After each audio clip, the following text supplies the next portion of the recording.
అబాసు పాలవుతున్నావు. ఎవడు పుట్టిన వాళ్ళు వీళ్ళంతా, ఎవడు తెలంగాణ తెచ్చుకుంది, ఎవడు ఒకడే తాగుబోతులు అంటాడు, ఒకడే ఈవిడంటాడు. వంటి మీద పెట్రోల్ పోసుకొని తెలంగాణ తెస్తే అర్థమైంది తెలంగాణ నిరుద్యోగుల పవర్ ఏందో. చెప్పు తీసుకొని కొట్టాలి ఒక్కొక్కని తెలంగాణ విద్యార్థులు అంటే. తెలంగాణ అస్తిత్వం తెలుసా వాళ్ళకి? తెలంగాణలో ఏ జిల్లాలో ఏముంటారు తెలుసా? ఈ జీవో చేసినోడు తెలుసా? ములుగుల ఎస్టీలు ఎక్కువ ఉంటారు, మహబూబాద్లో ఎస్టీలు ఎక్కువ ఉంటారు, సూర్యాపేటలో బీసీలు ఎక్కువ ఉంటారు. ఏ జిల్లాలలో ఏ ఎక్కువ ఉంటారో తెలియని వ్యక్తి ఇప్పుడు ములుగు పోతాడు, ములుగులు అందరు కలిపి 3% ఇస్తాడు. ఎస్టీలు ఎక్కువ ఉంటారు, వాళ్ళ ఎస్టీల పరిస్థితి ఏంది? సూర్యాపేట బీసీలు ఎక్కువ ఉంటారు, బీసీల పరిస్థితి ఏంది? మా తెలంగాణ ఎట్లుందో నీకు తెలుసా? వాడు తెలంగాణలో పుడితే తెలంగాణ అస్తిత్వం, తెలంగాణ ఏ జిల్లాలో ఎవడు ఏ జనాభా ఉంటారని తెలుస్తుంది.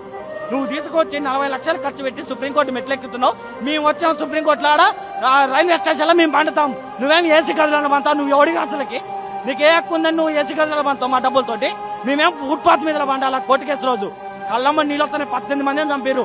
నీకు కూడా ఏదో ఒక రోజు అలాంటి సాగు వస్తుంది. మేమందరం తెలంగాణలో టపాసులు వేసే సాగు వస్తుంది. పెట్టుకోబా, కేసులు పెట్టుకుంటే పెట్టుకోబా, నీకు భయపడేటోడు లేడు.